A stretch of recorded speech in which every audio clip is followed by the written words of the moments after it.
A thunder of jets in an open sky, a streak of gray, and a cheerful... A loop, a whirl, and a vertical climb, and once again you'll know it's time for the adventures of Rocky and Bullwinkle and friends. Starring that supersonic speedster, Rocket J. Squirrel, with his pal Bullwinkle the Moose, and a host of others. Hurry, Bullwinkle! The show's about to start! I'm coming as fast as I can. Wave to the people! Yay! Now what are you doing? Signing autographs. Let's see. John Smith. But your name is Bullwinkle. I know, but that's hard to spell.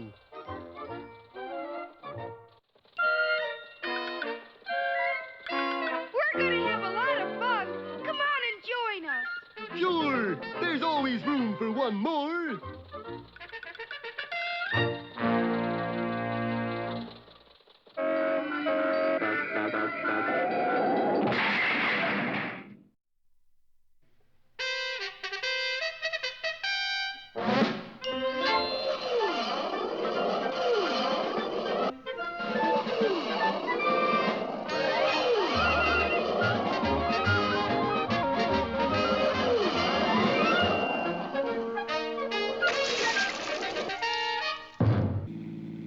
Well, our heroes have been tricked into making a detour on their way to Mount Flatton to find Bullwinkle's mine. Their nemesis is, who else, that fiend in human form, Boris Badenov. Ah, but remember, a fiend in need is a fiend indeed. Now Rocky and Bullwinkle are bouncing along through a top-secret military reservation. Sure, a lot of billboards on this road. I can't see the view. Suddenly, Rocky came to a dreadful conclusion. Bullwinkle, we're in the middle of a minefield. Hot diggy! We better stop. Yeah, let's start digging. No, Bullwinkle, I mean landmines. You were expecting water mines? Oh, that's a good one. Water...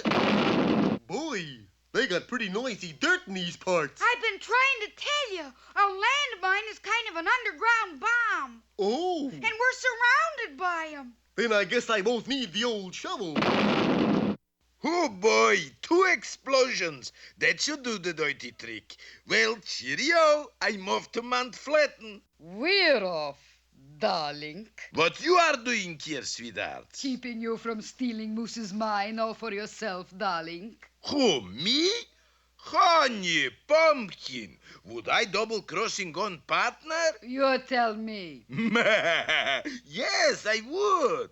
Okay. And the two villains zoomed off to jump Bullwinkle's claim to his Uncle Dewlap's mine. But are you sure Moose and Squirrel won't bother us? I send them into minefield, Natasha. Listen. Beautiful music. Dangerous landmines. Which way now, Rock? Gee, I don't know, Bullwinkle. Then let's toss a coin. Okay, heads we go north, tails we go south. Looks more like we go west. But Rocky and Bullwinkle weren't the only ones worried about their plight, for all over the area, people were listening to the explosions. What do you figure it is, Slim? Thunder, reckon. Thunder? But it ain't rained here in 40 years. Yep. I figure rain's just about due. In a nearby Indian village, the people flocked to their medicine man to find the reason for the noises from the sky. Oh, our who never sleep is great money too angry. Ugh, maybe, but more likely as a shockwave produced by an aircraft at a velocity greater than that of sound. I dig 'em. He says it's probably sonic boom. And at a secret launching pad headquarters in the middle of the desert, there was general consternation and his staff of missile experts. Gentlemen, this is the most top-secret hush-hush base in the whole country, right? Yes, General. Well, listen. Does that sound hush-hush to you? No, General. Radar shows there are 2 nitwits wandering around in the minefields. They must be silenced. Yes, General. And I don't care how. Yes, General. And so, in just a few minutes, 2 huge steel monsters rumbled toward our friends, their guns ready to blast them sky high. Uh-oh. What are they, Rock? Tanks, Bullwinkle. I said tanks, Bullwinkle. Oh, do I have to say it? You better. Our time is running out. Okay. You're welcome. Too late. Be sure to see our next episode, Two Flying Ghosts or High Spirits.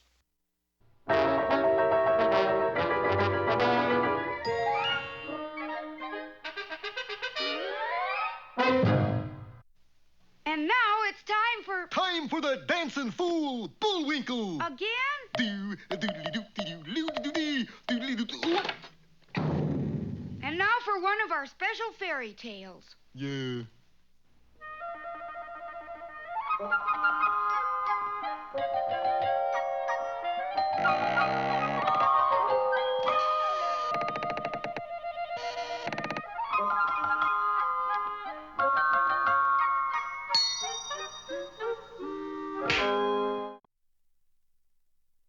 It was once spoken that, Gratitude is a quality not limited to man. though just why it was spoken, no one has ever been quite certain. For at the time of this saying, there lived a poor slave named Androcles. My friends call me Andy. However, he was seldom called Andy because I don't have any friends.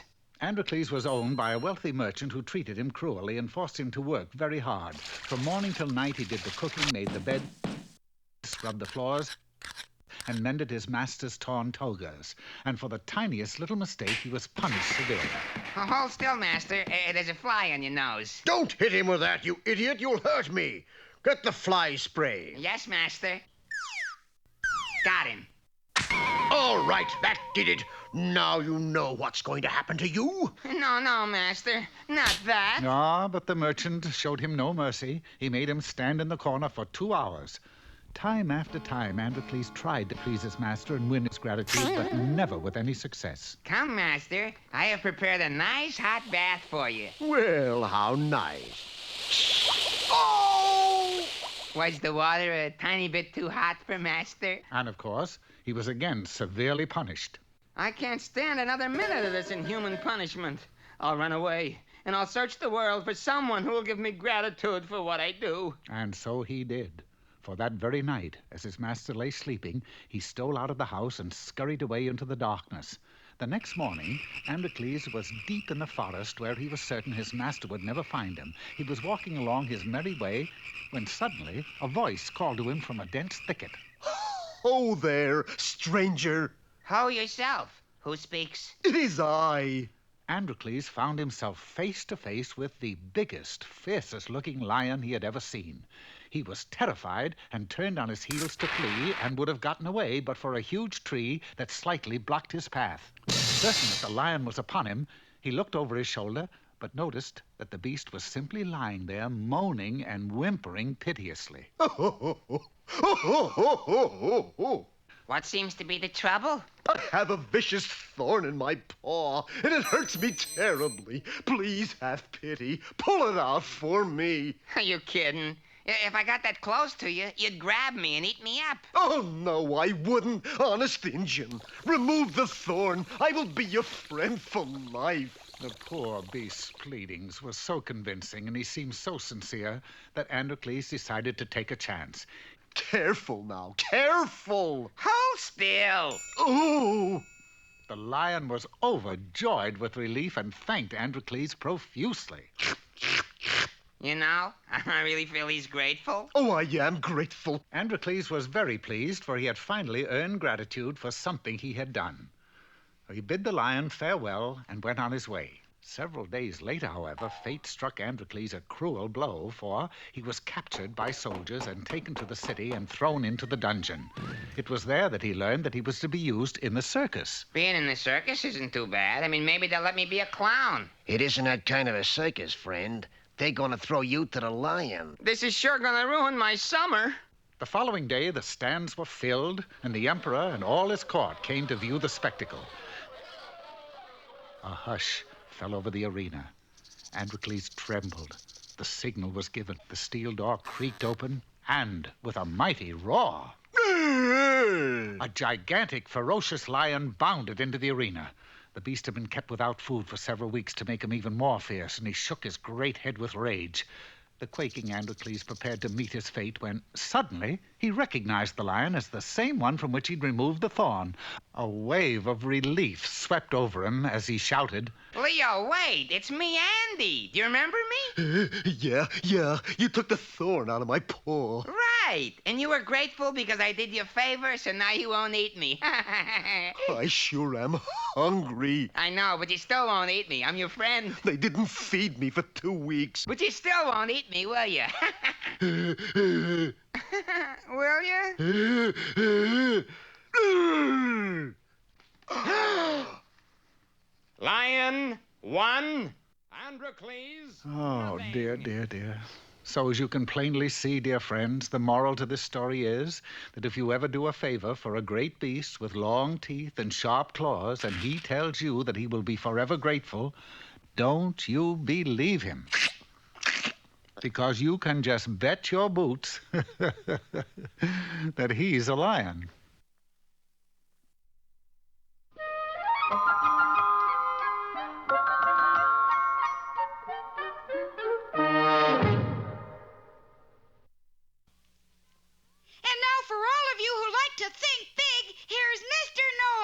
Hello, you big thinkers, you. Today's lecture is entitled, Falling Asleep on the Job Can Lead to a Rude Awakening, or Don't Be a Somnambulist Chaser. Let us suppose first that you are an admiral in the army doing sentry duty. The condition is red, and so are your eyeballs from lack of sleep. Falling asleep here would mean you'd lose your good conduct ribbon. The best way to stay awake is rush inside the nearest shack and light a cigarette. Preferably a candy cigarette. Next, we shall take a situation often faced by test pilots. You find yourself in the latest model, with your speedometer reading half full. You are ready to go into a screaming dive. After you land, right now it is your job to break the sound barrier, or at least bend it a little. You turn on your radio and contact the tower. This is Red Letter Day, calling Disabled Baker Charlie. Mayday, over. You discover to your disgust that Disabled Baker Charlie has gone into a screaming dive to wait for you. Anxious to get this over with, you throw the ship into a screaming dive.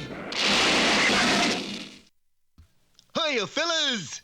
Now I ask you, who could sleep in here? Thank you, Mr. Know-It-All, for showing us how to stay awake.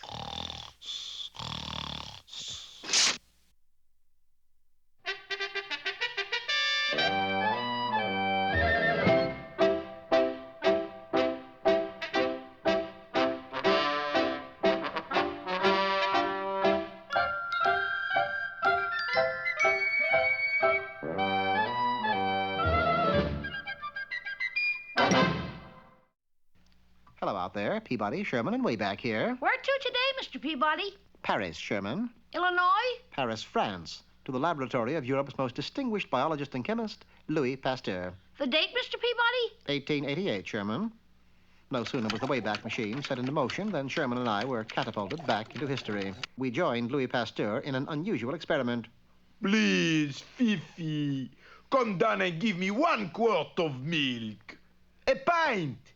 A thimbleful. Sacre bleu, it is hopeless. Your cow is obstinate, Monsieur Pasteur. Oui, and unless she gives milk, I cannot conclude my experiment on Louisization. Louisization? That is what I call my process. Why not call it pasteurization? Ah, that's not bad. Very well. Pasteurization. Why won't Fifi give milk, Mr. Pasteur? Well, for one thing, she does not think she is a cow. Same move for the gentleman, Fifi. Fifi sounds like a rooster. Not only sounds, I found these in her stall this morning. Eggs. Pure, unadulterated eggs. There's more here than meets the cow, Monsieur Pasteur. Just then, the door opened. Monsieur Pasteur? Oui? I am the director of the Faculty of Sciences. Are you prepared to conduct your experiment on Louisization? Pasteurization, monsieur. No, I am not prepared. I cannot give you any more time. You have until tomorrow morning. Without milk, I will never be ready. Then let's go out and get some. It seemed like a good idea, but unfortunately, the 4-H Club of France was holding a conclave in Paris, and when those children drank milk... I couldn't buy 1 quart. And all the cows I came across were in a state of exhaustion. Then the responsibility lies with Fifi. She must perform. We kept Fifi under observation, but her behavior was normal. That is, until the sun went down. She's heading for the door. Quick, stop her! No, let's see where she goes. There followed a fantastic tour of Paris. From the top of the Eiffel Tower, through the sewers beneath the city, and finally in a dark alley on the left bank of the Seine, Fifi entered a cellar. Perhaps she paints at night. Nothing that cow does would surprise me. Keep your voices low. Unless I'm wrong, and I never am, Fifi is keeping a rendezvous. Look into my eyes. You are a chicken. You are not a cow. You are a chicken. You will not give milk to Pasteur. You may lay an egg or two, but you will not give milk. That man is hypnotizing Fifi. It is my stepbrother, Gaston. He is in showbiz. A hypnotist? The greatest, monsieur. But why is he doing this? Does he hate milk? You will return to Pasteur's laboratory as though you had never been away. But you will not give milk. Oh, yes, she will. Louis! Your scheme won't work, Gaston. What scheme, monsieur? This cow wandered in and... Enough! Obviously, you were jealous of Pasteur's success as a biologist. You knew of his experiments on pasteurization. Louisization. No, we changed that. So you figured if he couldn't get milk, his experiment would fail. I don't know who you are, monsieur, but you are right. However, there is nothing you can do, because I will hypnotize all of you into thinking you are canaries. Focusing his evil eye, Gaston prepared to do his evil work. You are canaries. You are not what you are. Already, Sherman and Pasteur were beginning to fall prey to Gaston's hypnotic trance. That's when I pulled out my sunglasses and quickly shielded my eyes. You are a canary, a little teensy-weensy canary. Of course, Gaston was unaware the dark glasses acted as a reflector. His trance simply bounced back where it came from. A canary, a little canary who... Tweet, tweet, tweet, tweet, tweet, tweet, tweet, tweet, tweet, tweet. That ended Gaston's little game. He was given some seed and placed in a cell. Freed from Gaston's power, Fifi made up for lost time by furnishing Pasteur with enough milk to last a month. Relieved, the master chemist returned to his experiment, as Sherman and I prepared to return home. What a great man Mr. Pasteur was. Yes, Sherman. He gave us a wonderful salad. Salad, Mr. Peabody? Those shrimps on that plate, Sherman. Haven't you ever heard of Shrimp Louis?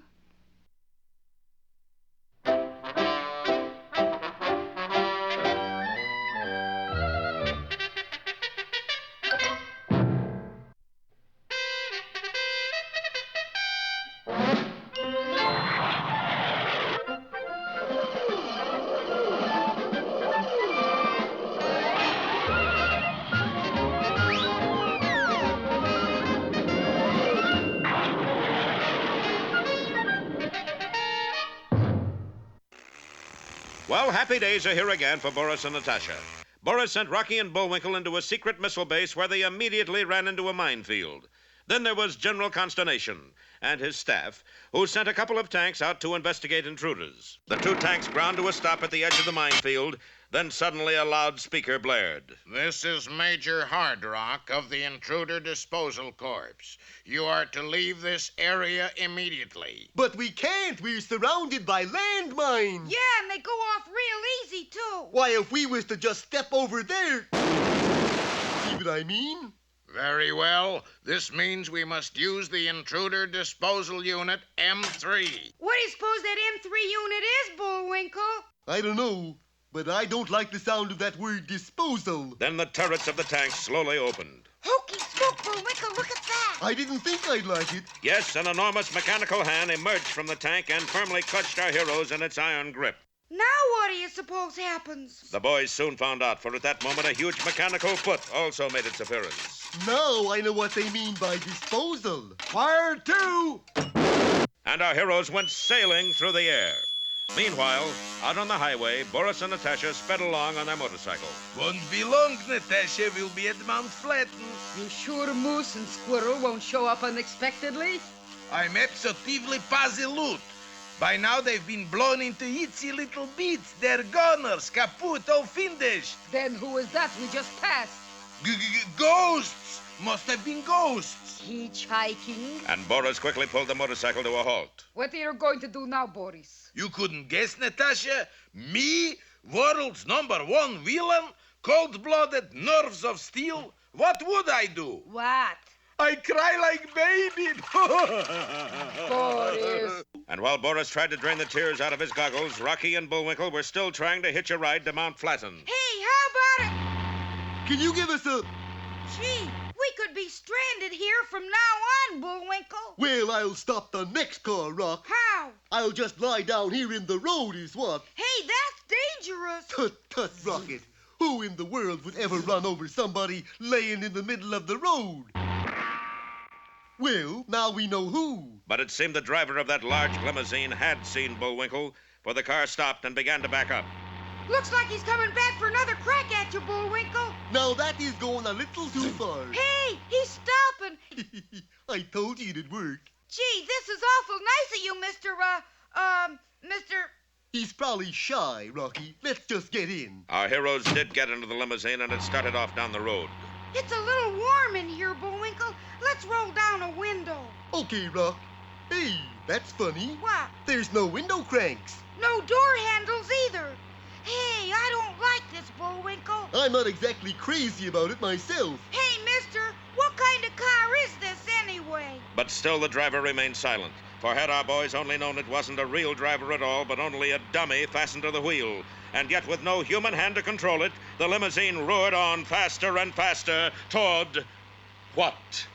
We'll find out next time in Crash Drive or Oedipus Rex.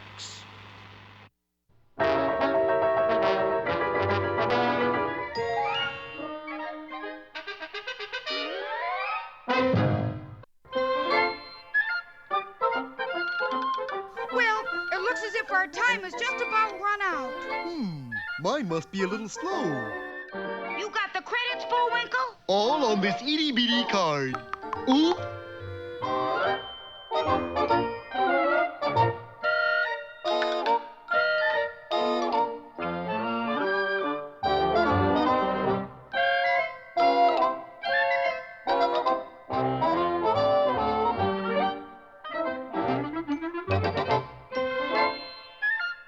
We're late again, Bullwinkle. Right!